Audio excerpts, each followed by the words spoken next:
Hi, hello! Welcome ulit sa Patentals IP at isa na namang Monday IP Trivia. Nung naging commercially available na kasi ang mga kotse, hindi lumalagpas ng 40 miles per hour ang takbo nila dahil limitation na rin ng technology ng panahon na yon.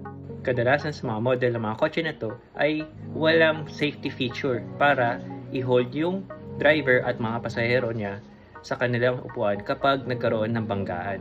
Pero habang nag-i-improve ang technologies ng automobiles, bumibili sa mga sasakyan at doon tumaas ang mga aksidente na nakamamatay para sa mga driver at pasahero dahil wala nga safety feature. At dito pumasok ang car company na Volvo at ang kanilang engineer na si Volin Niels Ivar. Sana nasabi ko ng tama ang pangalan mo. Sila ang nag-invento ng 3-point na seatbelt na nakikita nyo ngayon sa mga kotse. Hanggang ngayon actually.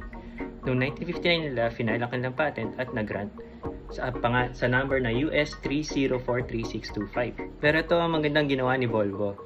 Hindi nila pinigilan ang kanilang mga competitors at hindi sila naningin ng royalty para gamitin ang kanilang innovation or invention.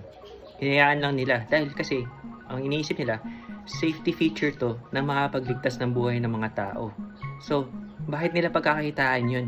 Mas ginawa nilang priority ang buhay ng mga tao kesa kita ng kanilang company. So, the more you know. Thank you. Bye.